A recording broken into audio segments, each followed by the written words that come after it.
Hello सी aspirants, कैसे हैं आप लोग? आई होप मस्त हैं, शानदार हैं और जबरदस्त हैं।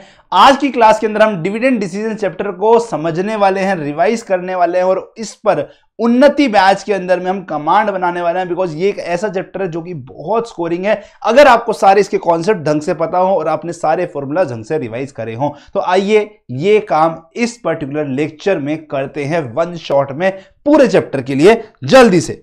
यस अगर मैं बात करता हूं डिविडेंड डिसीजन चैप्टर की, हमारे जितने भी डिसीजंस जो हमने पढ़े हैं फाइनेंशियल मैनेजमेंट के अंदर में, चाहे वो हमारा बात कर रहा हो फाइनेंशियल डिसीजन का, चाहे बात कर रहा हो इन्वेस्टमेंट डिसीजन का, चाहे हम बात करेंगे हम डिविडेंड डिसीजन का, तीनों का एक ही पर्पस है, हमें जो है वैल्यू ऑफ फर्म को मैक्सिमाइज करना होता है, जिससे फाइनली हमारी जो वेल्थ ऑफ शेयर होल्डर है वो मैक्सिमाइज हो सके। तो वैल्यू ऑफ फर्म मैक्सिमाइज करने के लिए हम डिविडेंड डिसीजंस का भी उपयोग करते हैं। तो तीन डिसीजन है, फाइनेंशियल डिसीजन जिसमें हमने cost of capital chapter, capital structure chapter और आपको बता दिया है हमारा लेवरेजेस चैप्टर। इन्वेस्टमेंट डिसीजन हम डिस्कस करेंगे इसके बाद में, जिसमें capital budgeting, working capital management ये सब पढ़ने वाले हैं। और हमारा बनता है डिविडेंड डिसीजन चैप्टर जो कि बहुत आसान है। इसके अलावा रेशियो एनालिसिस और कुछ थ्योरी चैप्टर है वो भी है। बट यस, ये हमारे कुछ इंपॉर्टेंट चैप्टर है जिसमें मैं आज इस डिसीजन के बारे में बात करने आया हूं। ठीक है, एक बार इनकम स्टेटमेंट रिव्यू करते हैं, वहां पर देखते हैं कि डिविडेंड डिसीजन का काम कहां आएगा। जब बिजनेस के अंदर में सबसे पहले क्या जनरेट होती है? सेल जनरेट होती है। उसके बाद वेरिएबल कॉस्ट जो होगा उसको हटा देते हैं, फिर कंट्रीब्यूशन आता है, कंट्रीब्यूशन में से फिक्स कॉस्ट माइनस करते हैं, तो बिजनेस के अंदर में मिलता है हमें earning before interest and tax. ये बिजनेस की कमाई होती है, ये बिजनेस की ऑपरेटिंग इनकम होती है। फिर उसमें से इंटरेस्ट सबसे पहले माइनस होता है जो डेट वालों को दे दिया जाता है। फिर अर्निंग बिफोर टैक्स मिलता है जिसमें से हम टैक्स गवर्नमेंट को पे कर देते हैं। देन अर्निंग आफ्टर टैक्स आता है जिसमें से हम प्रेफरेंस डिविडेंड पे कर देते हैं प्रेफरेंस शेयर कैपिटल वालों को। हम प्रेफरेंस डिविडेंड की यहां पे चर्चा नहीं करने वाले हैं, वो डिविडेंड डिसीजन नहीं है। डिविडेंड डिसीजन आता है जो इक्विटी शेयर कैपिटल वालों को डिविडेंड बांटना है। या तो सिंपल सी बात है, अगर यहां पर कमाई हो गई है तो प्रेफरेंस डिविडेंड बांट देंगे, वरना नहीं बांटेंगे। सिंपल सा लॉजिक है, कुछ कंडीशंस चेंज कर सकती है बट जनरल कंडीशन यही चलती है। उसके बाद जो पैसा बचता है उसको हम नेट इनकम या earning available to equity share holder है। ये पैसा जो बनता है, यस, इस पैसे को हम दो रूप में तोड़ते हैं। एक होता है डिविडेंड, दूसरा होता है रिजर्व्स। अब मैं चाहूं तो यहीं पे दिखा सकता था कि डिविडेंड टोटल कितना गया और दूसरा हमारा रिजर्व्स में कितना मैंने यहां सेंड किया। या मैं इसको ऐसा करके कर सकता हूं कि मैं यहां पे इसको नंबर ऑफ शेयर से डिवाइड करके जो अर्निंग है उसको अर्निंग पर शेयर में तोड़ूं और यहां से इसको मैं रिजर्व या सरप्लस पर शेयर कितना जा रहा है वो देखूं और डिविडेंड पर शेयर कितना जा रहा है वो देखूं। डिविडेंड पर शेयर को मैं डीपीएस भी बोलता हूं, जैसे अर्निंग पर शेयर को मैं ईपीएस भी बोलता हूं। अब डिविडेंड पर शेयर जितना जा रहा है अर्निंग पर शेयर के रिस्पेक्ट में, उसको मेजर करने के लिए हमने डीपीआर पढ़ा है जो बताता है डिविडेंड पे आउट रेशियो। ये सिंपल एक रेशियो है किसका? Dividend per share to EPS into 100। Yes, तो ये एक परसेंटेज में रेशियो मिलता है मुझे, जो क्या बताता है, अगर मान लो मेरा अर्निंग पर शेयर 10 रुपए है और डिविडेंड पर शेयर 4 रुपए है तो 4/10 इंटू 100 40% का मुझे डीपीआर मिल गया। अगर मेरा ये वैल्यू 40% है तो रिजर्व्स में क्या होगा? 100% टोटल है तो बचा हुआ पार्ट मेरा रिजर्व्स में जाता है। जो बचा हुआ पार्ट हो गया 60%, वो मेरा रिजर्व्स में जाएगा। अब जो बचा हुआ पार्ट है वो बनता है मेरा मेजर करने के लिए, जो 60% बनता है वो हम बी से रिप्रेजेंट करते हैं जिसको हम रिटेंशन रेशियो भी बोलते हैं। तो रिटेंशन रेशियो क्या है? रिजर्व्स पर शेयर डिवाइडेड बाय में हमारा अर्निंग पर शेयर इनटू 100। ठीक है, क्या बात समझ में आई? डीपीआर जो है ना, डीपीआर जो फॉर्मूला है ना, मैं इसको इसकी टर्म्स में भी रिप्रेजेंट कर सकता हूं और बी को भी इसकी टर्म्स में रिप्रेजेंट कर सकता हूं। रिटेंशन रेशियो जो कि बी बोला जाता है और डिविडेंड पर जो डिविडेंड पे आउट रेशियो है डीपीआर, उसको मैं जो है ऐसा भी लिख सकता हूं कि मैंने डिविडेंड जो टोटल पे किया इसको मैंने नेट इनकम से डिवाइड किया इनटू 100। मैं इस प्रकार से भी निकाल सकता हूं। डिविडेंड पर शेयर, ध्यान से सुनना मैं जो आपको बोलने जा रहा हूं, ये जो वैल्यू है ना इसको निकालने का एक और तरीका भी होता है जो हमें पता होना चाहिए। ठीक है, अगर मुझे बोला जाएगा ना कि 20% is DPS, that is DPS मेरा 20% है। क्या है मेरा? DPS 20% है, not DPR, dividend payout ratio 20% है, तो उसका कंपैरिजन किया गया है अर्निंग पर शेयर के साथ में। बट अगर DPS बोला जाए 20% है, तो इसका मतलब ये वैल्यू फेस वैल्यू की है ना, फेस वैल्यू इंटू 20% हमारा DPS बनेगा। ध्यान से समझना इस बात को, ये छोटी छोटी मिस्टेक जो है ना बच्चों के मार्क्स कटाती है। जब DPR बोलता है तो वो earning per share, DPS dividend per share को अर्निंग पर शेयर से डिवाइड करके इंटू 100 करके निकाला जाता है। या मैं बोल सकता हूं, अगर मेरा रिटेंशन रेशियो दे रखा है 60%, तो dividend payout ratio 100% minus 60% मिलेगा। दूसरी चीज, अगर मुझे क्वेश्चन में बोला है DPS इज 20%, तो उसका मतलब है वो फेस वैल्यू का 20% DPS होने वाला है। ठीक है, ये ध्यान रखना, छोटी छोटी सी चीजें हैं जिसकी वजह से बच्चे क्वेश्चन गलत करते हैं, ये आपको ध्यान रखना है। नेक्स्ट, यस, अब अगर हम बात करते हैं डिविडेंड, मैंने आपको बता दिया कहां पर आता है। डिविडेंड आता है जो मैं कमाई करूंगा, है ना। अगर मान लेते हैं मेरे बिजनेस के अंदर में प्रेफरेंस डिविडेंड नहीं है, अगर मेरे बिजनेस में प्रेफरेंस डिविडेंड नहीं है, तो earning available to equity share holder वो इसके इक्वल हो जाएगी। EAT ही मेरा EAES के इक्वल हो जाएगा। इसी के फिर मैं दो भाग कर दूंगा, कुछ जाएगा डिविडेंड में और कुछ जाएगा रिजर्व्स में। अब मुद्दा ये आता है, ये जो डिसीजन लेना है ना, ये जो डिसीजन लेना है कि डिविडेंड कितना जाएगा और रिजर्व्स कितना जाएगा, इस चैप्टर में इसी पर चर्चा करी जाएगी। क्यों सर? क्योंकि बेटा ये रिजर्व्स कितना जाएगा, ये बिजनेस में री इन्वेस्ट होने वाला है। तो बिजनेस में जो फ्यूचर इन्वेस्टमेंट डिसीजन की जो कंडीशंस है ना, वो इसके ऊपर में डिपेंड करेगी। क्योंकि जितना मैं रिजर्व्स बिजनेस के अंदर जो पैसा कमाया उससे डाल दूंगा ना, उतना मुझे बाहर से फाइनेंस करने की डिसीजन में आसानी होने वाली है। आपको ये चीज का ध्यान रखना पड़ेगा। इवन मुझे इन्वेस्टमेंट डिसीजन में आसानी होने वाली है, बहुत सारी चीजें डिपेंड करती हैं। ठीक है, तो ये याद रखना कि डिविडेंड डिसीजन हमें ध्यान पूर्वक लेने पड़ते हैं। कुछ कंपनीज के अंदर में डिविडेंड 100% तक बांटा जाता है और कुछ कंपनीज में डिविडेंड बांटा ही नहीं जाता है। ये अलग अलग थ्योरी मॉडल्स आएंगे, हम बात करेंगे इसको डिविडेंड रिलेवेंस थ्योरी मॉडल्स, जिसमें हम वोल्टर थ्योरी और गॉर्डन थ्योरी पढ़ेंगे, उसमें हम चर्चा करते हैं। एक और थ्योरी है MM थ्योरी अप्रोच, वो बोलते हैं कि इररिलेवेंट होता है आपका डिविडेंड डिसीजन, फर्क ही नहीं पड़ता आप डिविडेंड बांटते हो या नहीं बांटते हो, उससे आपके जो वैल्यू है ना, आपकी कंपनी की जो वैल्यू है, फर्म की वैल्यू, उस पर कोई फर्क नहीं पड़ता है। जबकि वोल्टर और गॉर्डन बोलते हैं फर्क पड़ता है। इस चीज को हम पूरे चैप्टर में डिस्कस करने वाले हैं, यही इस पर्टिकुलर चैप्टर का पर्पस है। ठीक है, अब डिविडेंड डिसीजन के टाइम पे मैंने आपको DPR DPS के बीच में डिफरेंस तो बता दिया, कैसे वो कैलकुलेट होता है ये भी मैंने आपको बता दिया। अब जो नेक्स्ट इंपॉर्टेंट पॉइंट जहां बच्चा ध्यान नहीं देता है वो है कम डिविडेंड और एक्स डिविडेंड।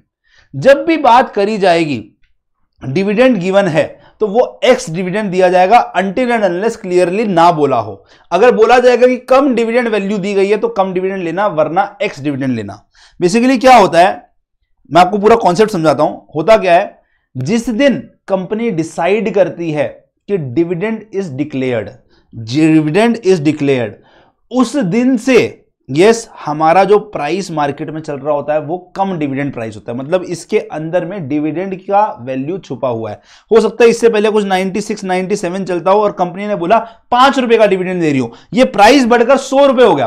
कई बार जनरली ऐसा ही होता है कि कंपनी ने बोला 5 रुपए का डिविडेंड दे रही हूं तो उससे पहले प्राइस 95 होगा, ये सीधा शूट अप करके 100 हो जाएगा। मोस्ट ऑफ द केसेस में ऐसा ही होता है, कई बार ऊपर नीचे भी हो सकता है। ठीक है, तो इससे एक दिन पहले प्राइस ये था, अगले दिन यहां पर 100 हो जाएगा। ये प्राइस जो बनकर आया मेरा कम डिविडेंड प्राइस बनकर आया। अब कम डिविडेंड डेट तक ये प्राइस चलता रहेगा, कम डिविडेंड डेट तक ये प्राइस चलता रहेगा और ये मेरा कम डिविडेंड है जिसके अंदर में डिविडेंड की वैल्यू छुपी हुई है। तो अगर मैं 10 जनवरी से 19 जनवरी के बीच में अपना शेयर परचेज कर रहा हूं तो मुझे क्या मिलेगा, 100 रुपए का शेयर मिलेगा और मैं डिविडेंड लेने के लिए एलिजिबल हूं। बट अगर मैं 20 जनवरी को बुक करता हूं और मेरी कंपनी के अंदर, देखो मैंने बुक किया 20 जनवरी को, अगर ये 20 जनवरी को बुक किया, ये मेरे डेटा में रिकॉर्ड होगा 21 जनवरी को, और 21 जनवरी को जो डेटा में रिकॉर्ड होता है वो पैसा डिविडेंड काटने के बाद होता है। तो आप फट से देखेंगे कि एक्स डिविडेंड डेट वाले दिन आपका जो पैसा है, जो आपके शेयर की वैल्यू है, वो माइनस ऑफ डिविडेंड हो जाएगी। तो ये पैसा और कुछ नहीं है, ये मेरा एक्स डिविडेंड पैसा है। ये पैसा हमारा क्या हुआ है, हमारा कम डिविडेंड प्राइस में से डिविडेंड माइनस हो गया है। यस, ये काम यहां पर हुआ है, कम डिविडेंड प्राइस में से डिविडेंड माइनस हो गया है और मेरे शेयर की वैल्यू हमारी 95 हो गया है। इसका मतलब ये है कि अब इन लोगों को डिविडेंड नहीं मिलने वाला। सर इससे तो ये तो कुछ सेंस ही नहीं बनी। अरे भाई, इनके लिए कोई फर्क ही नहीं पड़ता। अगर मैं यहां 100 रुपए का ये शेयर खरीदता तो मुझे इसमें 5 रुपए यही दिन मिल जाते और बाकी 95 रुपए का मेरा शेयर ट्रेड करता रहता। बट इससे पहले अगर मैंने शेयर खरीद रखा है, मान लो 95 का, 96 का, जितने का भी, उसके बाद अगर मैं यहां पर इन 10 दिन के बाद यहां पर मैं शेयर बेचूंगा तो मेरे को 95 रुपीज का शेयर बिकेगा और मुझे साथ में 5 रुपए का डिविडेंड मिलेगा। तो यहां ये 95 से बढ़कर मेरी 5 + 95 वैल्यू हो जाती है। इससे पहले कम डिविडेंड और एक्स डिविडेंड में कोई टेंशन वाली बात ही नहीं है। कम डिविडेंड जब प्राइस है उस टाइम तक डिविडेंड नहीं बढ़ा तो प्राइस हमारे शेयर की 100 रुपए चल रही होती है, और जैसे ही डिविडेंड, जिस दिन हमारा एक्स डिविडेंड डेट आएगी उसके बाद से जो प्राइस चल रहा होगा वो 95 चल रहा है। इसका मतलब क्या है, 5 रुपए डिविडेंड अब बट चुका है या फिर बटना नहीं है उन लोगों को जो अब बाय करेंगे, है ना। यस, तो इट्स जस्ट लाइक सिंपल कि यहां तक कोई शेयर बाय करेगा तो वो 100 रुपए का करेगा, इनको डिविडेंड मिलेगा, और जैसे ही ये डेट आएगी उसके बाद जो प्राइस 95 चल रहा है इनको डिविडेंड नहीं मिलेगा। सिंपल सी बात है, ये 5 रुपए डिविडेंड इनके लिए एडजस्ट हो गया। क्लियर है। तो ये कॉन्सेप्ट को ध्यान रखना। मोस्ट ऑफ द केसेस में हमें जो वैल्यू कंसीडर करके चलनी है वो एक्स डिविडेंड वैल्यू करके चलनी है, ठीक है ना।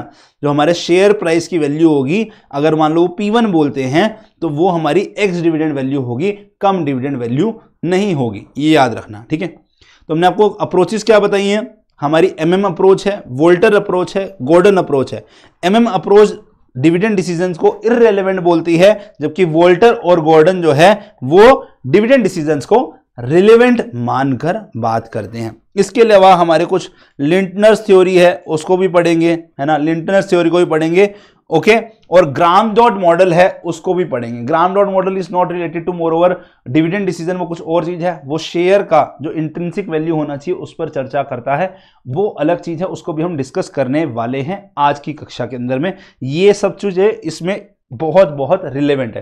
कुछ थ्योरी एस्पेक्ट भी है, उसको हम डिस्कस नहीं कर रहे हैं, वो आप खुद से पढ़ सकते हैं, हम डिटेल क्लासेस में डिस्कस करते हैं, बट वो इतना ज्यादा कॉम्प्लिकेटेड नहीं है। आपको मोस्ट ऑफ द चीजें उसमें पहले ही पता है, आप खुद रीड आउट मारेंगे हो जाएगा।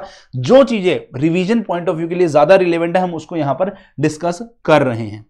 सबसे पहली जो हमारी थ्योरी है that is MM approach. MM approach जिसको हम इररिलेवेंस थ्योरी भी बोलते हैं, वो क्या बोलते हैं, MM अप्रोच को हम MM हाइपोथेसिस बोलते हैं। जी हाँ, कैपिटल स्ट्रक्चर में जो MM थे, मोदी, गिलानी एंड मिलर, उन्हीं ने यह बात करी है 1961 में।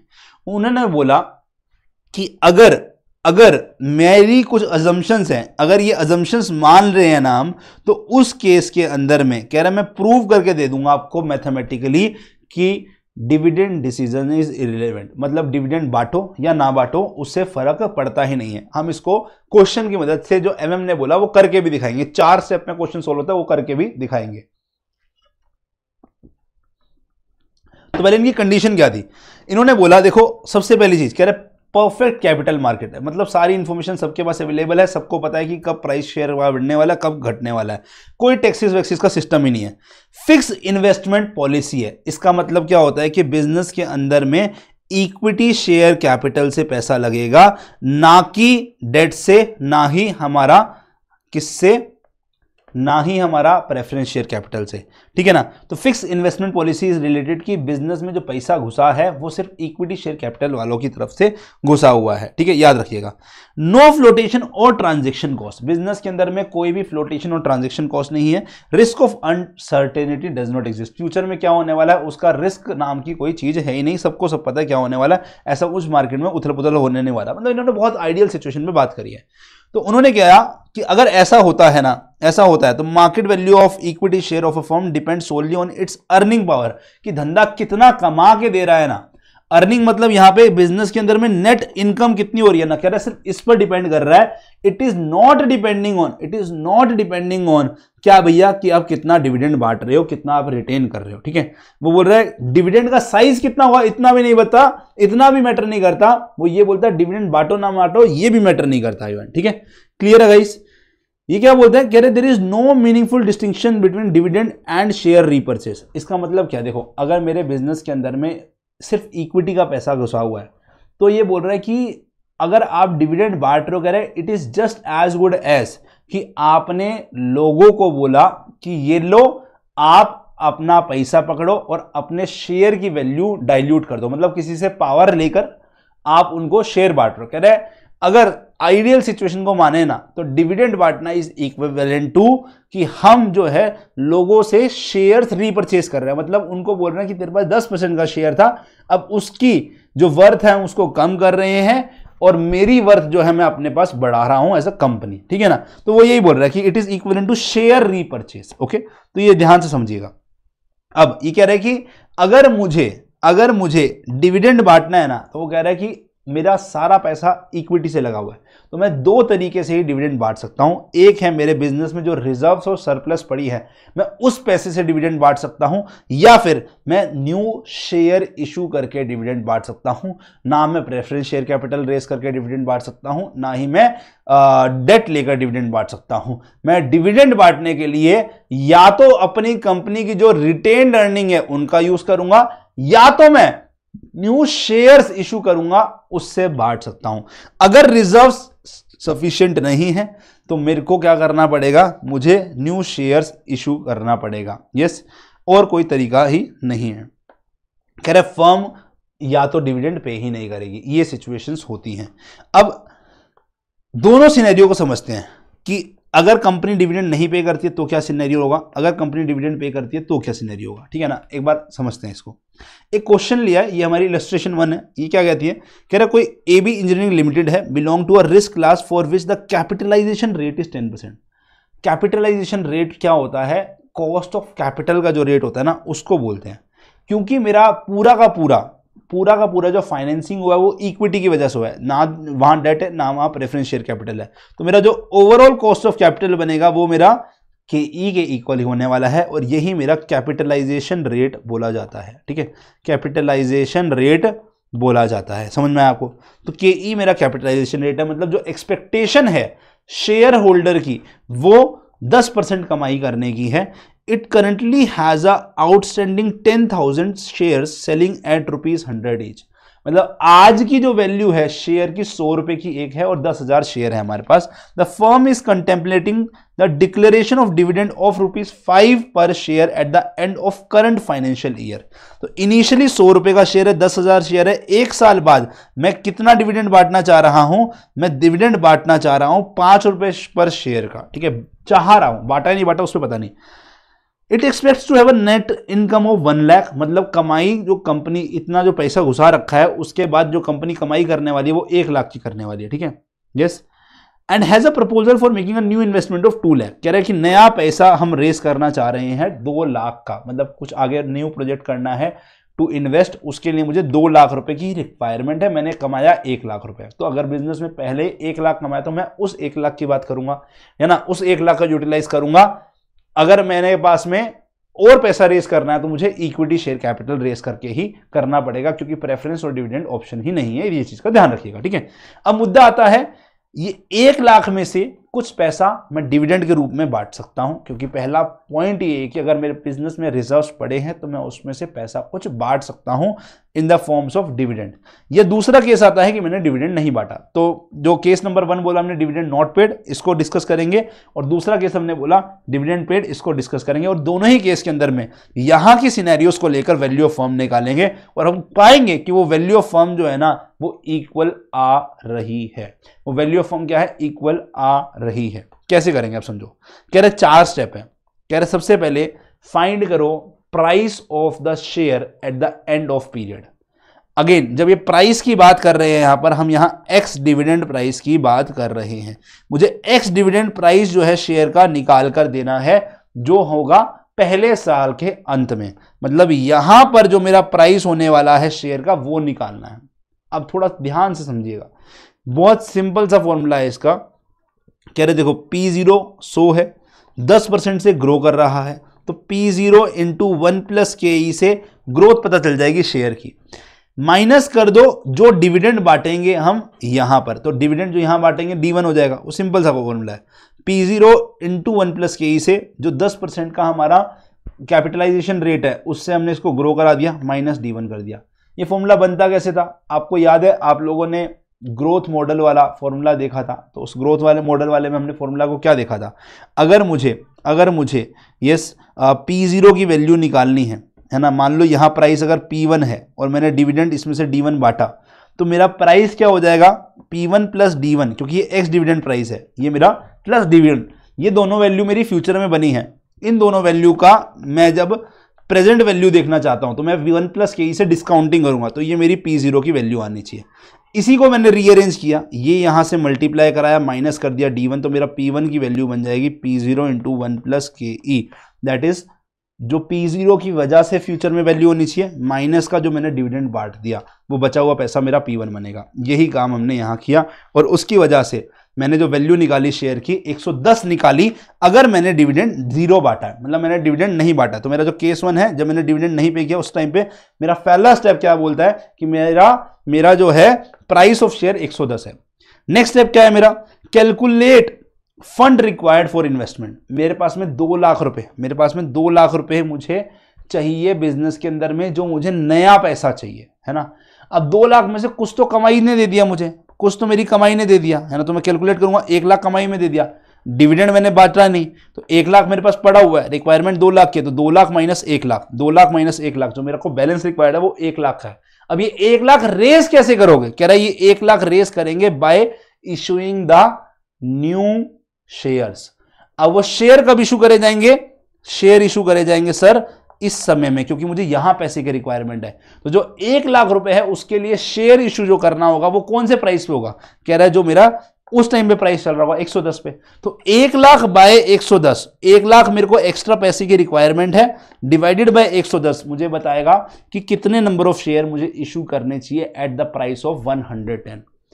अब ध्यान से सुनना, कह रहा है जो मेरे शेयर की वैल्यू होगी ना, जो मेरी फर्म की वैल्यू होगी ना, that is market value of the firm will B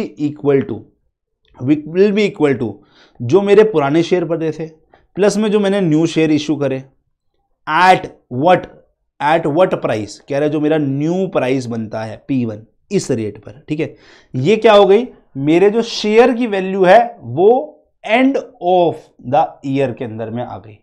कह रहा है इसके अलावा ये पैसा तुम्हारे शेयर्स की वैल्यू होनी चाहिए, माइनस कर दे जो तेरे को इन्वेस्टमेंट रेस करनी थी 2 लाख की, प्लस कर दे जो अर्निंग हुई। अब तेरे पास जो तेरे फर्म की वैल्यू बनती है वो आ गई, ये आ गई तेरी n+Δn शेयर्स की value at end of first year में प्राइस P1 में। इसमें से इन्वेस्टमेंट माइनस करी, तो इन्वेस्टमेंट माइनस करी और अर्निंग जो 1 लाख कर दी थी वो हमने ऐड करी। तो ये मेरे को बता रहा है फर्म की value eight the end of 1 year.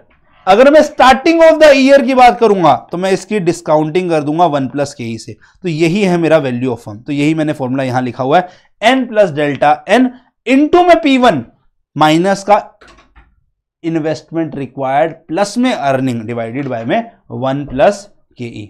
क्या ये बात आपको चमकी? यस। तो वही किया, पहले शेयर इतने चाहिए थे, न्यू शेयर मैंने ये इशू करे, इसका सम को मल्टीप्लाई कराया मैंने price of share at the end of first year, minus जो मेरे को इन्वेस्टमेंट रेस करनी थी प्लस में जो अर्निंग पड़ी हुई थी, डिवाइडेड बाय में डिस्काउंटिंग जो मेरे को फर्स्ट ईयर के एंड से यहां पर शिफ्ट करने में मैंने जो वैल्यूज आई उसको 1+KE से डिवाइड करा, तो मेरे को वैल्यू ऑफ फर्म मिल गई। तो ये मैंने कैलकुलेशन करी और मेरा आंसर आया 10 लाख।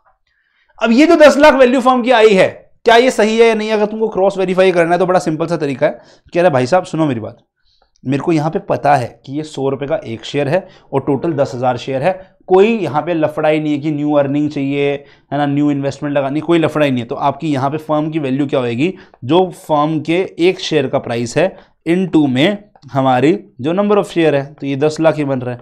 तुम क्रॉस वेरीफाई कर सकते हो अपने रफ नोटबुक में, मेन में मत करके दिखाना, ठीक है, मेन नहीं करना अपने को, रफ नोटबुक में इसको क्रॉस वेरीफाई कर सकते हैं और आपका आंसर ये बन जाएगा, ठीक है। नाउ ये था वैल्यू ऑफ फर्म। नाउ अगर डिविडेंड पे होता है तो यही चारों स्टेप रिपीट करने हैं, बस एक फर्क क्या आएगा, डिविडेंड पे किया है और डिविडेंड पे कितना किया है, एक शेयर का लिखा हुआ था डिविडेंड पे इज 5 रुपीज, है ना, डिविडेंड पे इज 5 रुपीज।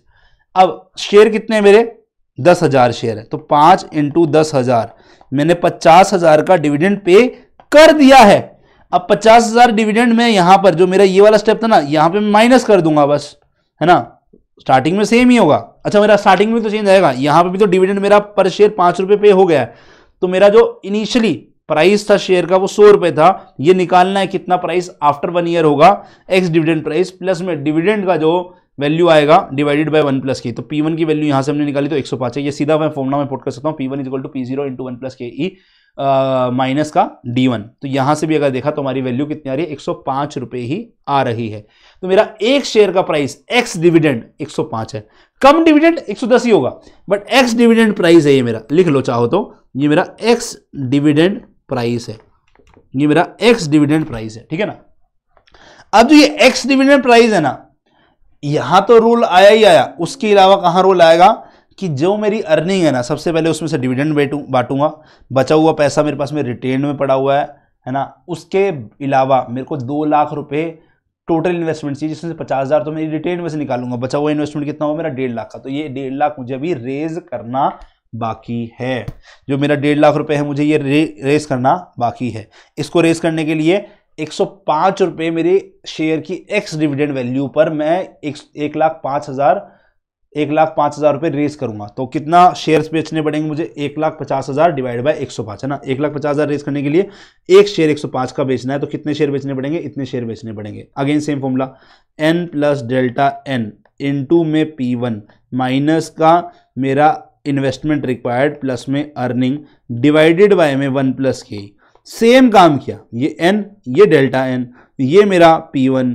ये मेरा I, ये मेरा E और ये मेरा 1 प्लस के, पुट करा, आंसर चेक किया, ये भी मेरा 10 लाख आया। कभी देखो ये 10L लिखा ना, ये गलत तरीका था लिखने का, 10L ऐसे नहीं लिख सकते, आपको इसको 10 लाख ही लिखना पड़ेगा विद द यूनिट साइन। अगर मैं चाहूं तो इसको लिख सकता हूं मैं ऐसा 10 lakhs, नॉट 10L, रॉन्ग, ठीक है, तो इसको ध्यान रखना, ठीक है, छोटी छोटी सी मिस्टेक हमारी दिक्कत देती हैं। तो यहां से हमने प्रूव कर दिया कि मेरे फर्म की वैल्यू सेम टू सेम रहने वाली है, उसमें कोई चेंज नहीं आएगा अगर मैं डिविडेंड पे करूं या मैं ना करूं, जो कि 100% वेरीफाई करता है हमारी MM अप्रोच ने जो बात बोली है, ठीक है। यस, सो MM हाइपोथेसिस क्या बोल रहा है, this model is logically consistent, कह रहा है फॉर्मूला देकर तो हमने देख लिया, वहां से प्रूव करा कर देख लिया, एकदम सही बात हो रही है। कह रहा है it is providing a satisfactory framework on dividend policy with the concept of arbitrage process. Arbitrage process है ना, कह रहा है ये होना ही है, कह रहा है फर्म की वैल्यू जैसे हमारी लेवर्ड फर्म और अनलेवर्ड फर्म में आर्बिट्राज की वजह से बराबर हो जाती थी, वैसे ही लोग समझदार हैं तो लोग क्या करेंगे, चाहे डिविडेंड बढ़ रहा हो या ना बढ़ रहा हो, तो कह रहा है फर्म की वैल्यू पे उससे फर्क नहीं डालेंगे, सेम आर्बिट्राज प्रोसेस से, कह रहा है फर्म इधर उधर करते रहेंगे लोग और फाइनली आर्बिट्राज प्रोसेस से दोनों फर्म की वैल्यू लॉन्ग टर्म में बैलेंस कर देंगे, है ना। बट प्रॉब्लम क्या है, हमने यहाँ पे अजम्पशन बहुत लिए है, टैक्स नहीं पे करना है, सिर्फ इक्विटी से पैसा रेज करना है, तो उसकी वजह से ये क्वेश्चनेबल मॉडल बन जाता है। और हमने बोला कि अनसर्टेनिटी नाम की कोई चीज़ नहीं है, जबकि ऐसा होता ही नहीं है, there will be uncertainty of the future, जिसकी वजह से सारी चीज़ें स्मूथ नहीं चलेंगी। तो ये जो चीज़ें हैं इसकी ये रिलेवेंस का पॉइंट है।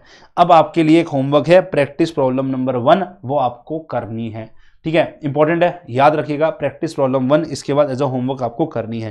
बेटा ये मेरे ना मेन क्लास के नोट्स हैं, है ना, कुछ चीजें मैंने इसमें से काटी पटी हैं जो रिवीजन के रिलेटेड है, वही रिवाइज करा रहा हूं, ये मेन क्लास के नोट्स है। इसी तरीके से आपको क्या करना है, रिवाइज करना है, सारी चीजें यहां पे मैं कवर करते जा रहा हूं, ठीक है। ये वीडियो मोर देन इनफ है इस चैप्टर को रिवाइज करने के लिए, ठीक है, ओके। कुछ चैप्टर के अंदर में मैंने आपको जैसे लेवरेजेस कराया, cost of capital, capital structure में मैंने आपको इससे पहले जो रिवीजन कराई वो क्रिस्प कराई है, डिटेल रिवीजन वहां मैंने आपको करवा रखी है इन चाणक्य नीति। ये इस तरीके से रिवीजन कराइए कि यहां पे ही सफिशिएंट है, यहां पे ही सफिशिएंट है, ठीक है ना। इसके बाद सिर्फ आपको क्वेश्चंस की प्रैक्टिस करनी है, जितनी करोगे उतना ज्यादा बेटर होने वाला है, ठीक है ना। चलो, वोल्टर मॉडल क्या बोलता है, अब मेरा इररिलेवेंट मॉडल खत्म हो गया जो एमएम ने दिया। वोल्टर मॉडल, गॉर्डन मॉडल, ये दोनों मॉडल समझते हैं, ठीक है ना। वोल्टर मॉडल क्या बोलता है, आइए एक बार समझने की कोशिश करते हैं। वोल्टर मॉडल बोलते हैं कि देखो आपकी जो कंपनी है ना, वो जो कमाई करके दे रही है, that is called as return on investment. उसको अगर मैं आर बोलूं, कह रहे और आपकी कंपनी में जिन्होंने पैसा लगाया है, जो उनकी एक्सपेक्टेशन है, वो हमारी क्या है, कैपिटलाइजेशन रेट है, K E. This is our return on investment और दिस इज अवर हमारा कैपिटलाइजेशन रेट, मतलब जिन्होंने बिजनेस में कैपिटल डाला उनकी एक्सपेक्टेशन का रेट है ये के ई, ठीक है। कह रहे अगर जो तुम कमाई करके दे रहे हो उनकी एक्सपेक्टेशन से ज्यादा है, कह रहे आप धंधे में तबाही मचा रहे हो सर, क्योंकि जो पैसा लगा रहा है उसकी एक्सपेक्टेशन एकदम रिलेवेंट होती है, उसको पता है कि भाई इतना ही कमाया जा सकता है इस टाइप के धंधे में। अगर उससे ज्यादा कमा दिया तो आपकी धंधे में बहुत ग्रोथ है, आपके बिजनेस में बहुत ग्रोथ है, तो उस टाइम पर तो आपको बिजनेस में री इन्वेस्ट दबा के करना चाहिए। जितना पैसा कमाई करो वापस डालते रहो, बिकॉज ग्रोथ मॉडल है, फ्यूचर में ब्राइट ही ब्राइट मिलेगा। आपकी कंपनी के अंदर में जो कमाई करो वापस डालते रहो, जो कमाई करो वापस डालते रहो, जो कमाई करो वापस डालते रहो, मतलब डिविडेंड बांटना ही नहीं चाहिए। ऐसे केस में जो ऑप्टिमम डिविडेंड पे आउट होता है वो 0 होता है, ठीक है ना। ओके, और क्या बोल रहा है, correlation between size of dividend and market पर शेयर। कह रहा है जितना डिविडेंड छोटा उतना ज्यादा शेयर प्राइस बढ़ा, बिकॉज जितना रिटेन करेंगे ग्रोथ कंपनी के अंदर में उतना ज्यादा कैपिटल अवेलेबल होगा और उस कैपिटल से मैं और ज्यादा रिटर्न कमाऊंगा, जो एक्सपेक्टेशन है कॉस्ट ऑफ इक्विटी से। तो यहां पे मेरा इनका जो रिलेशन है नेगेटिव है, मतलब अगर मुझे इसको अप करना है तो कम से कम डिविडेंड बांटना चाहता हूं मैं, ठीक है। नेक्स्ट, अगर मेरी कंपनी डिक्लाइनिंग है, मतलब कि कंपनी के अंदर में जो शेयर होल्डर एक्सपेक्ट कर रहे थे रिटर्न उतना भी नहीं कमा के दे पा रहा, मतलब तू धंधा क्या ही कर रहा है, या तेरी कंपनी में दम नहीं है, या तेरे धंधे के अंदर में अब हालत खराब हो चुकी है, तो डिक्लाइन फेज में आ चुका है, तो डिक्लाइन फेज में आ चुका है, तो उस केस के अंदर में कह रहा है जितना डिविडेंड बांटेगा ना उतने ज्यादा तेरे पास में शेयर होल्डर खुश रहेंगे, बोलेंगे भाई तू इतना ही कमा के दे सकता है तो एक काम कर, जितना से ज्यादा पैसा बांट सकता है बांट, है ना, जितना ज्यादा से ज्यादा पैसा बांट सकता है बांट। तो मार्केट प्राइस पर शेयर उस टाइम में बढ़ेगा जब डिविडेंड बांटेंगे, तो इस केस में 100% डिविडेंड बांटना प्रेफरेबल होता है, बिकॉज शेयर होल्डर्स ये चाहेंगे कि मैं आपके बिजनेस में इन्वेस्टेड तभी हूं सर जब आप मुझे 100% आपकी कमाई दे दोगे और मैं उसको कहीं और इन्वेस्ट करूंगा, बिकॉज आपके बिजनेस में जो मैं एक्सपेक्टेशन रख के बैठा हूं ना उतना भी आप कमा के नहीं दे पा रहे हो, तो जो थोड़ा बहुत दे पा रहे हो वो दे दो, अदरवाइज मुझे आपके शेयर्स मुझे निकालने पड़ेंगे, आपकी कंपनी में मुझे अपने हिस्सेदारी छोड़नी पड़ेगी, ठीक है ना। तो हम उस केस में मार्केट प्राइस शेयर तभी बढ़ा पाएंगे जब मैं 100% डिविडेंड बांटूंगा, तो इसको बढ़ाने से ही मेरा मार्केट प्राइस पर शेयर बढ़ेगा और कोई पॉसिबिलिटी नहीं है, ये बात बोल रहा है। अच्छा, अगर एक्सपेक्टेशन मीट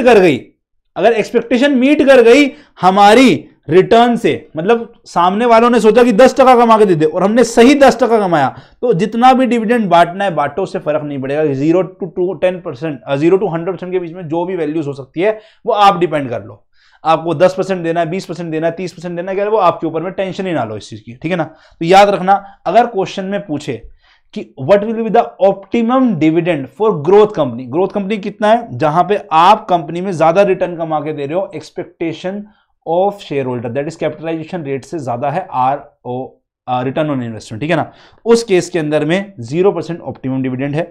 अगर हमारी कंपनी डिक्लाइनिंग है, मतलब सामने वालों ने 10% सोचा था, आपने बनाया 5% ही, तो उस केस में 100% डिविडेंड बांटो, और अगर जो एक्सपेक्टेशन है उतना ही रिटर्न कमाया तो आप 0 to 100% के अंदर में कुछ भी लेकर कर सकते हो। नाउ अब इसकी जो अजम्पशंस है, जो ये वोल्टन मॉडल बनाया गया उसकी क्या क्या अजम्पशंस है, ध्यान समझना।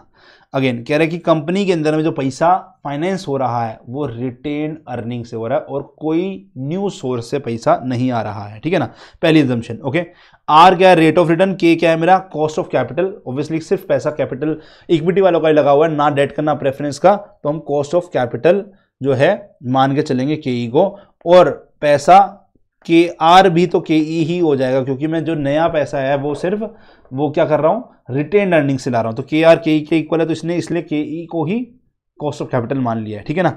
Yes, again perfect capital market है। इसका मतलब क्या है कि भाई साहब सारे इन्फॉर्मेशन सभी के पास फ्रीली अवेलेबल है और सारे के सारे जो इन्वेस्टर है वो रैशनल है। No taxes, no tax discrimination, no flotation cost, no transaction cost, और फर्म की परपेचुअल लाइफ है। इसका मतलब क्या है कि फर्म जो है वो लॉन्ग टर्म तक चलती रहेगी, लॉन्ग टर्म तक चलती रहेगी, लॉन्ग टर्म तक चलती रहेगी। ग्रोथ ओरिएंटेड कंपनी क्या है वो बता दिया मैंने, डिक्लाइनिंग कंपनी क्या है मैंने वो बता दिया, ठीक है। नाउ अब पॉइंट क्या है, अगर मैं मान लूं मेरी कंपनी के अंदर में कुछ डिविडेंड बांटा जा रहा है ना, मान लूं कुछ कंपनी में मेरा डिविडेंड बांटा जा रहा है, ठीक है। ये कह रहा है कि अगर मान लो मेरी कंपनी के अंदर डिविडेंड पे आउट रेशियो 40% है, मेरी कंपनी में अर्निंग हुई है 10 रुपए की, तो मेरा डिविडेंड कितना बांटा जा रहा है, तो DPS will be EPS into DPR, that is equal to 10 into 40%, 4 रुपए का डिविडेंड बांटा जा रहा है, ठीक है। इसका मतलब क्या है, 10 रुपए में से 4 रुपए डिविडेंड बांटा, 6 रुपए रिटेन कर रहा हूं, समझ में आया, ठीक है। मेरा समझो मेरी बात, मैं हर साल के अंत में 4 डिविडेंड बांट रहा हूं, 6 रुपए रिटेन कर रहा हूं। तो जो मैं डिविडेंड बांट रहा हूं इसकी वजह से मेरी इसकी प्रेजेंट वैल्यू क्या बनेगी, जो डिविडेंड बांटा उसकी वजह से मेरी प्रेजेंट वैल्यू बनेगी जो मेरा एक्सपेक्टेड रेट है, जो मेरा एक्सपेक्टेड रेट है। तो मेरी एक्सपेक्टेशन कितनी है, 8%। अरे भाई ये तो मेरी कमाई करके दी है मैंने, इसकी टेंशन नहीं लेना। मेरी एक्सपेक्टेशन कितनी है, कह रहा है 8% की, तो मैं 8% पर अगर इसका, यस तुमको याद हो परपेचुइटी का फॉर्मूला मैंने पढ़ा था, याद है टीवीएम के अंदर में भी कॉन्सेप्ट में पढ़ा हुआ है परपेचुइटी का, same amount for infinite time period जब चलता है तो हम सीधा क्या करते थे, ए बाय आई करते। तो यहां पर ए क्या बन गया मेरा डिविडेंड जो हर साल सेम जा रहा है बाय में की, तो मेरे को प्रेजेंट वैल्यू ऑफ डिविडेंड मिल रही है 4/8%, दैट इज 50 रुपए। मतलब मेरी डिविडेंड की वजह से मेरे शेयर की वैल्यू बन रही है 50 रुपए में, डिविडेंड की वजह से शेयर की वैल्यू बन रही है। अगर मैं बात करता हूं रिजर्व्स की वजह से, रिजर्व्स हर साल 6 रुपए मिल रहा है। अब इस 6 रुपए जो मुझे हर साल मिल रहा है, ये 6 रुपए से मुझे जो रिटर्न मिलने वाला है वो 10% का मिलने वाला है। 4 रुपए तो मैंने बांट दिया, उससे कब कोर फ्यूचर में क्या रिटर्न मिलेगा, बट इस 6 रुपए से जो मैंने बिजनेस में री इन्वेस्ट किया उसका 10% मैं हर साल कमाता रहूंगा। तो पहले साल मैंने यहां 6 रुपए इन्वेस्ट किया, उसका 10% 0.6 हर साल कमाऊंगा। अब अगेन ये जो 0.6 कमा रहा हूं, इस वैल्यू का प्रेजेंट वैल्यू क्या बनेगा, 0.6 बाय में अगेन 8% है ना, क्योंकि मेरी एक्सपेक्टेशन तो 8% है। ये कमाई हो रही है 10% पे, बट मैं इसका जब प्रेजेंट वैल्यू निकालूंगा वो तो एक्सपेक्टेशन पे निकालूंगा, तो ये मेरा 0.6 बाय 8%।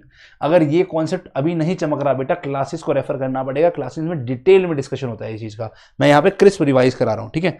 तो यहां पर पहले साल में जो डिविडेंड बटा उसकी वजह से मेरे शेयर की वैल्यू 7.5 रुपए हो गया। अगेन सेम तरीके से दूसरे साल में जो डिविडेंड बढ़ेगा उसकी वजह से शेयर की वैल्यू दूसरे साल के अंत में 7.5 से और बढ़ती है, तीसरे साल में 7.5 से और बढ़ेगी, ऐसे ही सो ऑन चलता रहेगा। तो मेरी शेयर की वैल्यू हर साल जो कंट्रीब्यूट हो रही है, यस किसकी वजह से रिटेन अर्निंग की वजह से 7.5, क्योंकि पहले साल जो मेरा 6 रुपए डिविडेंड बढ़ा उसकी 6 रुपए जो मैंने रिटेन किया उसकी वजह से मैंने 0.6 करके कमाया, और इन सारी अर्निंग की जो मेरी प्रेजेंट वैल्यू बन रही है वो मेरे शेयर की वैल्यू इंक्रीज होगी because of retain earning, that is 7.5। जो मेरे सेकेंड ईयर में मैंने पैसा जो रिटेन किया उसकी वजह से जो मेरी 0.6 अर्निंग हुई उसकी वजह से मेरे जो शेयर की वैल्यू बनेगी, यस जो इंक्रीज होगी वो 7.5 होगी सेकेंड ईयर में, सेम थर्ड ईयर में, सेम फोर्थ ईयर में, ऐसे एंड सो ऑन, ये भी इनफाइनाइट टाइम पीरियड तक चलता रहेगा। तो ये हर साल में इंक्रीज हुई, कह रहा है इसका इफेक्ट यहां पे क्या आएगा, वो होगा रिटेन्ड अर्निंग की वजह से जो मेरे शेयर की वैल्यू इंक्रीज हुई। ये जो पैसा था वो मेरा डिविडेंड की वजह से शेयर की वैल्यू थी 50 रुपए, ये जो पैसा आएगा रिजर्व्स की वजह से जो मेरे शेयर की वैल्यू होनी चाहिए थी। तो रिजर्व्स की वजह से कितनी हो जाएगी, अगेन कमाई 7.5 है, एक्सपेक्टेशन 8% है, तो 7.5 बाय 8% हमारा 93.75 बन गया। तो मेरे शेयर की वैल्यू कितनी है 93.75 प्लस 50 रुपए, दैट इज 143.75। तो यही वैल्यू बनती है, ठीक है ना। अब इसको हमने सिंप्लीफाई कर दिया एक फॉर्मूला से, कह रहे देखो ये डी बाई के ई क्या है मेरा, ये है मेरा present value of dividend distributed, ठीक है।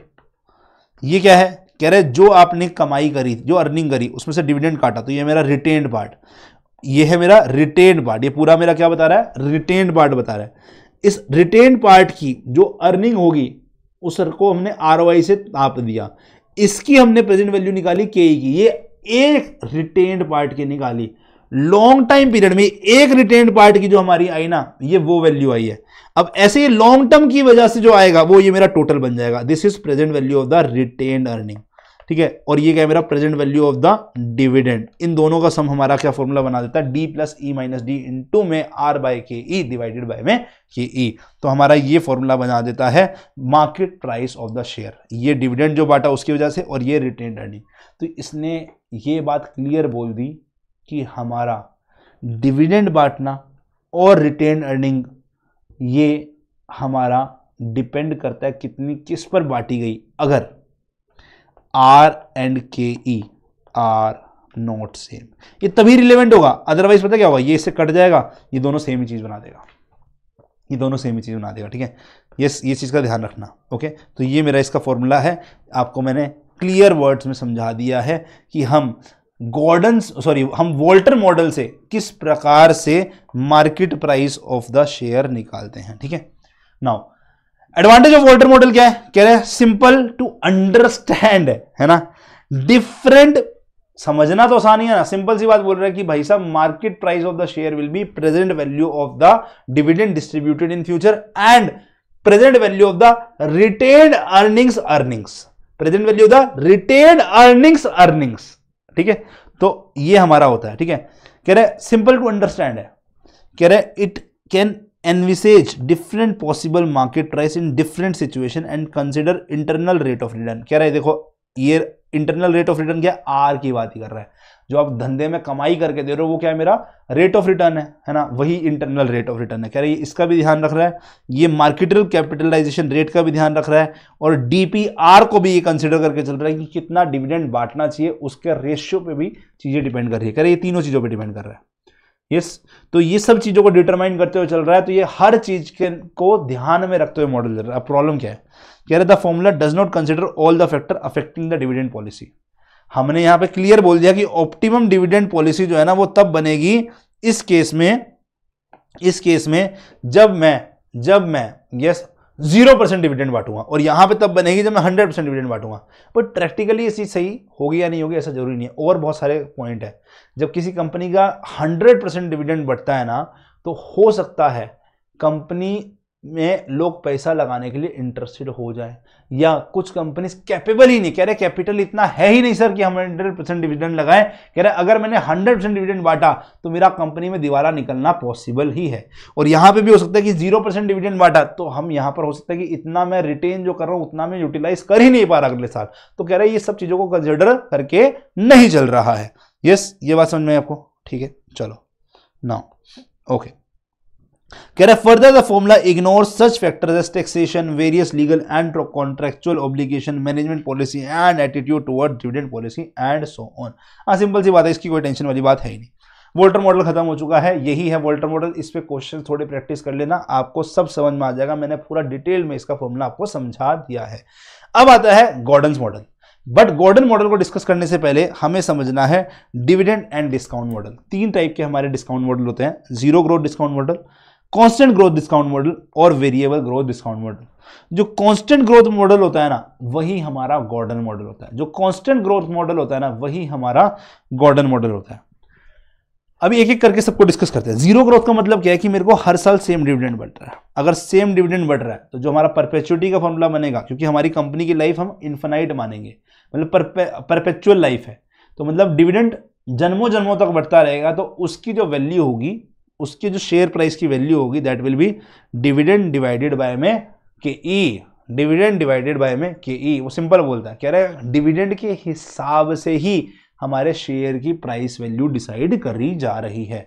यस, क्योंकि कोई ग्रोथ नाम की तो चीज है ही नहीं, तो डिविडेंड के हिसाब से ही हमारे शेयर प्राइस की वैल्यू वैल्यू जो है वो डिस्कस करी जा रही है। ग्रोथ होती है रिटेंशन की वजह से, बट यहां पर बोल रहा है ग्रोथ नहीं है, बट क्योंकि रिटेंशन का कोई यहां पे फायदा नहीं बता रहा है, तो कह रहा है जो डिविडेंड बटा उसको के ई से डिवाइड कर देंगे तो मेरे को मार्केट प्राइस ऑफ शेयर मिल जाएगा। ये चीज हम कंसिडर करते हैं जीरो ग्रोथ मॉडल में, ठीक है।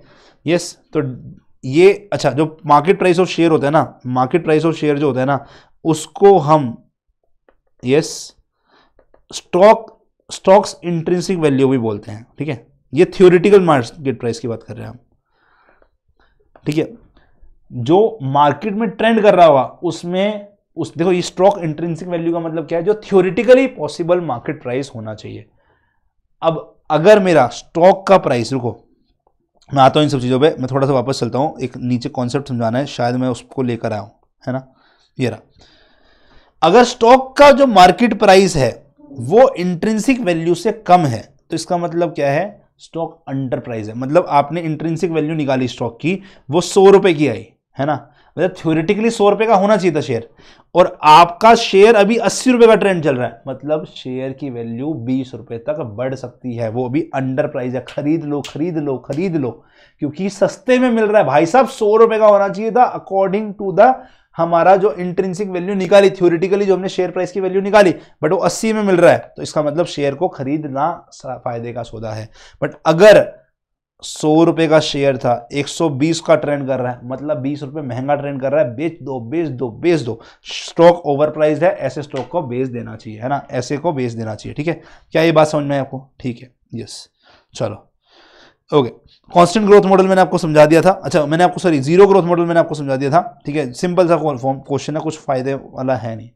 अब बात करते हैं हमारा गॉर्डन्स मॉडल, जो कि हमारा कांस्टेंट ग्रोथ मॉडल है। मतलब मुझे हर साल, पहले साल मेरा जो D0 था, है ना, उसके बाद मुझे D1 मिला, D0 में 1+G ग्रोथ करके, फिर मुझे सेकेंड ईयर का डिविडेंड मिला D1 में ग्रोथ करके, D3 मुझे मिला D2 में ग्रोथ करके, एंड सो ऑन। तो हर साल मुझे G% से ग्रोथ मिलती जा रही है।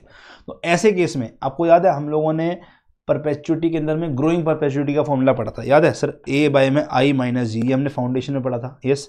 इससे मेरे को present value of the share मिलता है ना। तो वैसे ही यहाँ पे मार्केट प्राइस पर शेयर क्या हो जाएगा, A रिप्लेस होगा D1 से, A रिप्लेस होगा पहले साल का जो डिविडेंड है इससे, ठीक है ना। ओके, डिवाइड कराएंगे इसको, ये क्या है मेरा, ये मेरा एक्सपेक्टेशन का जो रेट है, दैट इज कैपिटलाइजेशन रेट या कॉस्ट ऑफ कैपिटल, क्योंकि सारा इक्विटी फाइनेंस है तो क्या ही है ना, माइनस का जो मेरा ग्रोथ हो रहा है। तो मेरा एक सिंपल सा फॉर्मूला ये है, ठीक है। मैं चाहूं D1 को D0 इंटू 1+G लिख सकता हूं, तो यहां से इस फॉर्मूला से भी रिप्लेस किया जा सकता है। ये क्या है, ये ध्यान समझना, ठीक है। देखो समझो मेरी बात, D1 जो होता है वो क्या है, कह रहा है जो अर्निंग होगी मेरी पहले साल के अंत में, माइनस का जो मैंने रिटेन कर लिया होगा। मैंने रिटेन क्या किया होगा, retention ratio of the earning, समझ में आया? मैं रिटेन क्या करूंगा, retention ratio into the earning. भाई समझो, अगर मैंने बोला 100 रुपए की मेरी अर्निंग है, इसमें से 40% ऑफ मैंने अर्निंग को रिटेन कर लिया, तो ये क्या है मेरा रिटेंशन रेशियो, जिसको मैं B से रिप्रेजेंट करता हूं, ऑफ अर्निंग, है ना। 100 रुपए मैंने रिटेन कर लिया, तो दिस इज 100 माइनस का 40% इंटू 100। अब 100 कॉमन ले लें, तो ये मेरा E1 कॉमन ले लिया, तो ऊपर से मैं बचा E1 into 1 minus B bye में 1 माइनस ग्रोथ। अब ग्रोथ आपको याद है, मैंने आपको बताया था ग्रोथ होती है जितना पार्ट आप रिटेन करते हैं इनटू में जो मेरे बिजनेस का रिटर्न ऑन इन्वेस्टमेंट है। तो G is equal to B into R, ये always remember this, G is equal to B into R. जो मैंने रिटेन किया उसकी वजह से मेरा रिटर्न ऑन इन्वेस्टमेंट का जो रेट होगा उसको मल्टीप्लाई करने से मुझे ग्रोथ मिलती है। तो मैं इस G को माइनस B इंटू आर लिख देता हूँ, 1 माइनस B इंटू आर लिख देता हूँ। यहाँ पे मेरा ये फॉर्मूला बन जाता है, ठीक है। सॉरी, ये तो KE था ना, हाँ तो ये KE रहेगा, है ना। तो नीचे में KE माइनस G ही है, बट ये G किससे रिप्लेस हो जाएगा मेरा, G हो जाएगा मेरा B इंटू आर, क्योंकि ग्रोथ किसकी वजह से होती है, जो आपने रिटेन किया उसको मल्टीप्लाई करा दो अपना रिटर्न ऑन इन्वेस्टमेंट को, ठीक है, रिटर्न ऑफ इन्वेस्टमेंट के रेट से, ठीक है। यहां से मेरा एक और ये फॉर्मूला होता है, mostly use formula for Gordon's model यही है। Try using this formula, general formula ये यूज करते हैं। कभी कभार हमारे को D1 KE और G डायरेक्ट दे रखा है तो ये फॉर्मूला यूज किया जाता है। Otherwise most of the question में आपको रिटेंशन रेशियो दे रखा होगा, आपको R दे रखा होगा, आपको KE दे रखा होगा, आपको अर्निंग दे रखी होगी, है ना। मोस्टली क्वेश्चन में ये होगा, आपको ये फॉर्मूला लगाना होगा, इसका ध्यान रखना, ठीक है। जैसे ये क्वेश्चन तो सिंपल था, इसमें मेरे को डिविडेंड, अच्छा डिविडेंड जो पेड होता है, जो डिविडेंड पेड है वो D0 होता है। डिविडेंड पेड इज D0, ठीक है। Dividend to be paid is D1, हमें D1 कंसिडर करना है। डिविडेंड पेड अगर दे रखा तो D0 को 1 + G से मल्टीप्लाई, जैसे इस क्वेश्चन में ना, it's distributed current dividend of 20%। Current dividend मतलब जो डिस्ट्रीब्यूशन करके आए हैं वो हमारा D0 है, तो मेरा 20% पर एनम किसका, इसका 20% DPS है। DPR नहीं बोला इसने, ये नहीं बोला dividend payout ratio is 20%, ये बोला डिस्ट्रीब्यूट कर दिया है 20%, तो DPS मेरा 20% होगा ऑफ फेस वैल्यू। तो मेरा 2 रुपए का फेस जो आ रहा है वो मेरा डिविडेंड है। ये रेट ऑफ डिविडेंड क्या होता है, DPS होगा। DPS निकालने के लिए क्या करना होगा, मुझे इस रेट को फेस वैल्यू से मल्टीप्लाई करना होगा, ठीक है। समझ में आपको, ध्यान रखना है बात, ओके। अब मुझे ग्रोथ कैसे निकाली, वो दे रखी है, के दे रखा है, मैंने फॉर्मूला में पुट किया D0 × 1 + G डिवाइड बाय के - G। बिकॉज D0 क्यों माना, इसको D1 क्यों नहीं माना, बिकॉज डिविडेंड जो डिस्ट्रीब्यूट किया है, जो करंट डिविडेंड दे चुका हूं, D1 इज फ्यूचर में जो डिविडेंड बांटना है, end of the first year में जो डिविडेंड बांटना है, ठीक है। ये चीजों का ध्यान रखना, ओके। मोस्टली फॉर्मूला ये यूज होता है, इसको मैंने आपको बता दिया, ठीक है। R को मैं IRR के मेथड से भी निकाल सकता हूं, ठीक है गाइस। अच्छा, assumptions क्या है गॉर्डन मॉडल की, कि firm is an all equity firm, again equity firm है। IRR will remain constant, R constant रहेगा, KE कांस्टेंट रहेगा, रिटेंशन रेशियो गिवन होगा, ग्रोथ मेरी B × R रहेगी, वो भी कांस्टेंट है, बिकॉज ये भी गिवन है, ये भी गिवन है, तो कांस्टेंट है। KE is always greater than G। Obviously मेरा जो एक्सपेक्टेशन का रेट है वो हमेशा ग्रोथ से ज्यादा है। अगर ये नहीं मानूंगा, अगर मेरा यहाँ पे गड़बड़ हुई तो नीचे में माइनस में हो जाएगी वैल्यू, तो उससे मेरा आंसर शेयर का वैल्यू जो आएगा वो नेगेटिव आएगा। तो ऑब्वियस ही बात है, ये मेरा G है तो ये मेरा KE से छोटा ही होना चाहिए, याद रखना, ठीक है ना। यस, तो all investment proposal of the firm are to be financial through the retain earning only, है ना। कमाई अगेन रिटेन अर्निंग से ही लगाई जाएगी। यस, सो हाँ, ये देखो मैंने ये फॉर्मूला आपको, ये क्वेश्चन आप अपने आप ट्राई करना, इजी क्वेश्चन है, जो मैंने अभी आपको समझाया उसी का यूज करके ये क्वेश्चन किया गया है, ठीक है। लास्ट कॉन्सेप्ट जो हमारा बनता है, इसका अभी है कॉन्सेप्ट है हमारे पास, लिंटनर्स मॉडल एंड हमारा ग्राहम डॉट मॉडल है, बट लास्ट कॉन्सेप्ट जो इसका बनता है ना, एक बार उसको मैं समझाना चाह रहा हूं, that is variable growth rate. मैं सिंपल समझाता हूं आपको। याद है वैल्यूएशन ऑफ बॉन्ड का कॉन्सेप्ट पढ़ा था। वैल्यूएशन ऑफ बॉन्ड में हमने क्या बोला था, जो मेरे वैल्यू होती है ना बॉन्ड की, याद है वैल्यू ऑफ बॉन्ड जो होती है ना, वो जो यहां की वैल्यूज है ना, इनकी प्रेजेंट वैल्यू निकालते थे, और जो आखिरी में जो पेमेंट बनेगी ना, उसकी प्रेजेंट वैल्यू निकालते थे, है ना। इन सबका जो सम होगा वो वैल्यू ऑफ बॉन्ड होगा। वैसे ही अगर मान लो मेरे डिविडेंड हर साल का अलग अलग आ रहा है, मान लो हमने निकाल दिया कि पहले साल में मेरी ग्रोथ 10% की थी, फिर मेरी 8%, ये ग्रोथ सेम ही नहीं है, वेरिएबल ग्रोथ है, फिर मेरी 12% की ग्रोथ है, तो स्टार्टिंग में मान लो मेरा डिविडेंड 50 रुपए का बटा, तो अगले साल 10% से ग्रो होकर 55 का बटा, फिर उससे अगले साल में ग्रोथ होकर 8% से 59.4 का बटा, फिर उससे अगले साल 12% की ग्रोथ होकर डिविडेंड मेरा 66.53 का बटा, और इस टाइम पे जो मेरी शेयर की वैल्यू है ना वो 100 रुपए।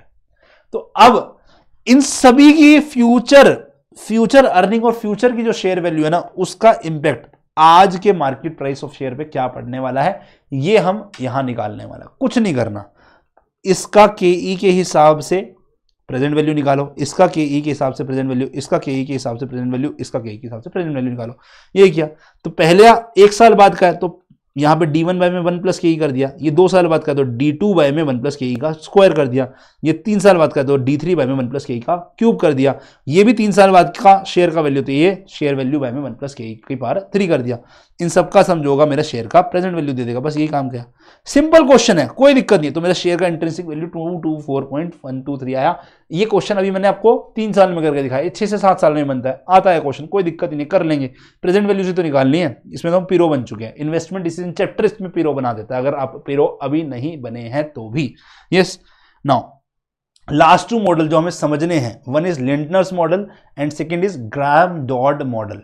लिंटनर मॉडल क्या बोल रहा है, लिंटनर मॉडल क्या बोल रहा है, देखो हम अगर, मैं आपको इसको एग्जांपल से समझाता हूं, हम अगर अलग अलग साल में अलग अलग अर्निंग करते हैं, 40 करोड़ पहले करी, फिर 50 करी, फिर 100 करी, फिर 30 करी, फिर 40 करी, कभी मेरी अर्निंग बढ़ रही थी, कभी मेरी घट रही थी, ठीक है। तुम सोचोगे कि मैं DPR सेम रखता हूं सर, कह रहा है मैं डिविडेंड पे आउट रेशियो 40% मान लेता हूं या 50% मान लेता हूं, तो जो कमाया उसका आधा बांट दूंगा, आधा रिटेन कर लूंगा, आधा बांट दूंगा, आधा रिटेन कर लूंगा। तो समझने की कोशिश करना, इक्विटी शेयर कैपिटल वालों का दिमाग कैसे घूमता है। कह रहा है वो खुश होगा जब 20 का 25 करोड़ कमाएगा, वो बहुत खुश होगा जब 25 का 50 करोड़ कमाएगा। अब उसकी एक्सपेक्टेशन नेक्स्ट साल की बढ़ चुकी है 50 करोड़ से 60 करोड़ की, 70 करोड़ की। बट अगर तूने उसको अगले साल 15 करोड़ दिया ना, वो बोलेगा चल बेटा टाटा बाय बाय, तेरे बस की कुछ नहीं है, मैं तेरी कंपनी में बहुत दबाव बनाने वाला हूँ। फिर अगर तू थोड़ा बढ़ा भी देगा उसको टेंशन नहीं है, वो इससे ऊपर की एक्सपेक्टेशन रखे बैठा है। तो हम ये बोलते हैं कि ये यहां पे जो लिंडर्स मॉडल ये बोलता है कि जो डिविडेंड का रेट रहना चाहिए that should not be with the constant DPR. कह रहा है उसका हम कुछ नया फॉर्मूला बनाएंगे कि जो डिविडेंड बटना चाहिए वो किसके अकॉर्डिंगली बटना चाहिए। कह रहा है जो तू पिछली बार डिविडेंड देकर आया ना उसमें ग्रोथ दे, अगर तेरी अर्निंग में ग्रोथ हुई है तो कह रहा है तू ग्रोथ दे। तो कह रहा है D0 प्लस में अर्निंग प्राइस पर शेयर जो अगले साल का है, अगले साल की जो अर्निंग हुई ये E1 है ना, ये अगले साल की अर्निंग जो हुई this is E0 this is E1, ये अगले साल की अर्निंग है, ठीक है। इनटू में डीपीआर जो तू सोच के बैठा है माइनस का D0 जो तू पहले डिविडेंड देके बैठा है। तो बेसिकली क्या बता रहा है, ये वो प्राइस बता रहा है जो तू डिविडेंड बांटने का सोच रहा था, माइनस जो तेरा पिछली बार का, मतलब ये 25 माइनस 20 ये 5 का बता रहा है ना, ये 5 का बता रहा है। कह रहा है इतना देना नहीं है ग्रोथ, अगर मैं 5 की ग्रोथ दे दूंगा पिछले 20 में तो 25 बन जाएगा। कह रहे ये 5 की ग्रोथ, ये क्या बता रहा है मेरे को, जो मेरा ये डिविडेंड बना, कह रहा है माइनस कर दे इसमें, तो ये बता रहा है कितनी ग्रोथ तू देने की सोच रहा है। कह रहा है 5 की ग्रोथ देने की सोच रहा है, कह रहे इतनी नहीं देनी, इसका कुछ एडजस्टेड फैक्टर दो, इसका कुछ परसेंटेज बढ़ा के दो, पूरा मत बढ़ाओ, है ना। कह रहे बढ़ा दो, अगर अर्निंग बढ़ी तो बढ़ा दो, मतलब जैसे 25 का ये बोल रहा है ना, 25 तेरी पहले थी, अब जो तेरा नया निकल के आया अर्निंग प्राइस पर शेयर इनटू में 50%, तेरा 50 करोड़ निकल आया। कह रहा है इसमें ग्रोथ कितनी हुई, 50 माइनस का 25, 25 रुपए, 25 एक्स्ट्रा देगा तू। कह रहा नहीं 25 एक्स्ट्रा नहीं देना, इसका कुछ एडजस्टेड फैक्टर दे दे, मान लो 20% दे दे ग्रोथ में। पहले जो तेरी 25 की थी इसमें तू जो तेरे को ग्रोथ देने का मन कर रहा है उसका कुछ एडजस्टेड फैक्टर दे दो, मतलब 25 में तू 25 का 20%, दैट इज लगभग कितना हो गया 5। कह रहे तू 30 की ग्रोथ दे दे, ये 50 की जगह तू 30 की दे दे, ताकि अगली बार तेरे को थोड़ा इंक्रीज या डिक्रीज करना पड़े तो थोड़ा हो जाएगा, है ना। तो थोड़ा सा अगर तेरे को कई बार कम भी करना पड़े, मान लो फिर अगली बार क्या होगा, देखो अगली बार सुनो क्या हुआ, तुम्हारी 30 करोड़ की इनकम हुई, है ना। तुमने बोला मैं उसका 50% देना चाहता हूं, 15 करोड़ है, 30 का 50% में कितना देना चाहता हूं 15। कह रहे क्या बात कर रहा है, लास्ट टाइम तूने 50 दिया था। कह रहे ये तो कितना कम करने लग रहा है भाई, 35 का। कह रहे बवाल मचा देंगे। कह रहे 50 में 35 माइनस 50 मत कर, इसका कुछ एडजस्टेड फैक्टर कम कर। पहले कम बांटा था ना भाई, उन्हीं का पैसा है, तूने यहां पर 50 की जगह 30 बांटा था, तो यहां पे तू कह रहे कुछ एडजस्ट कर ले, इसको थोड़ा सा इतना मत दे, थोड़ा सा एडजस्ट करके दे, थोड़ा सा एडजस्ट करके दे, तू 15 मत दे, इसको थोड़ा सा कम करके दे, ठीक है, समझ में आया। तो इस प्रकार से हम कम ज्यादा करते हैं। तो यही हमने एक क्वेश्चन भी करा है, ये आपका होमवर्क है, आपको करना है, ठीक है। लॉजिक समझ में आया। लिंटर क्या बोल रहा है कि अगर तेरी अर्निंग बहुत तेजी से बढ़ रही है, घट रही है ना, तो डिविडेंड पे आउट रेशियो को फिक्स रख के डिविडेंड एक से मत बढ़ा, इक्विटी शेयर कैपिटल वाले बुरा मान जाएंगे, उसकी एक्सपेक्टेशन या तो बढ़ा के बैठ जाएंगे या कम कर रहे तो उसने तो तेरा बहुत बुरा मान जाएंगे। उसकी जगह हम थोड़ा सा गेम प्लान करते हैं यूजिंग द एडजस्टेड फैक्टर, ठीक है, ये समझ में आया। अब ग्राहम डॉट मॉडल क्या बोलता है, ग्राहम डॉट मॉडल बोलता है वैल्यू ऑफ द फर्म निकालने का, कह रहा है एक बहुत सिंपल सा तरीका है। कह रहा है मैं एक मल्टीप्लायर दूंगा आपकी कंपनी को या आपकी इंडस्ट्री को, मैं एक मल्टीप्लायर दूंगा। कह रहा है जो ये मल्टीप्लायर होगा ना एब, इसके अंदर में ना, कह रहा है जो तुम डिविडेंड बांटने वाले हो, कह रहा है उसकी ज्यादा वेटेज है, बिकॉज लोगों को वो पसंद है। प्लस में जो कंपनी की अर्निंग होगी उसकी 1/3 वेटेज है ऑफ द डिविडेंड पर पे आउट। कह रहा है जो तुमने डिविडेंड बांटा प्लस में जो अर्निंग पर शेयर बाय 3 करो, इसको एक मल्टीप्लाइंग फैक्टर से मल्टीप्लाई करा दो जो मैं वो दूंगा। तो ये बोल रहा है कुछ मल्टीप्लाइंग फैक्टर है आपके लिए 8.5, ठीक है। डिविडेंड बांटा 30 रुपए, प्लस में आपकी कंपनी के शेयर की जो अर्निंग हुई है वो 40 रुपए, तो 40/3 प्लस में 30, इसका एडिशन 8.5 से मल्टीप्लाई कराओ तो आपके शेयर की वैल्यू निकल कर आ रही है 368.33, ठीक है। समझ में आ गई? क्या आपको ये बात समझ में आई है? क्या आपको ये बात समझ में आई है? तो दिस वाज द कॉन्सेप्ट्स जो हमें अलग अलग समझने थे, सारे फॉर्मूलाज के साथ समझा रहा हूं मैं आपको। कुछ थ्योरी वाला पार्ट है वो आपको खुद से पढ़ना है, और ये चैप्टर हमारा पूर्ण रूप से रेडी हो चुका है। अगर मजा आया तो प्लीज लाइक ठोक के जाना, कमेंट में जरूर बता के जाना, क्योंकि ट्रस्ट मी जब तुम कमेंट करते हो ना मुझे बहुत अच्छा लगता है, और उससे फिर मेरा मन करता है कि मैं और मेहनत करके आपको और बढ़िया लेक्चर डिलीवर करने की कोशिश करूं। तो धन्यवाद, टेक केयर, अलविदा, लव यू ऑल बच्चा party, see you soon in the next class.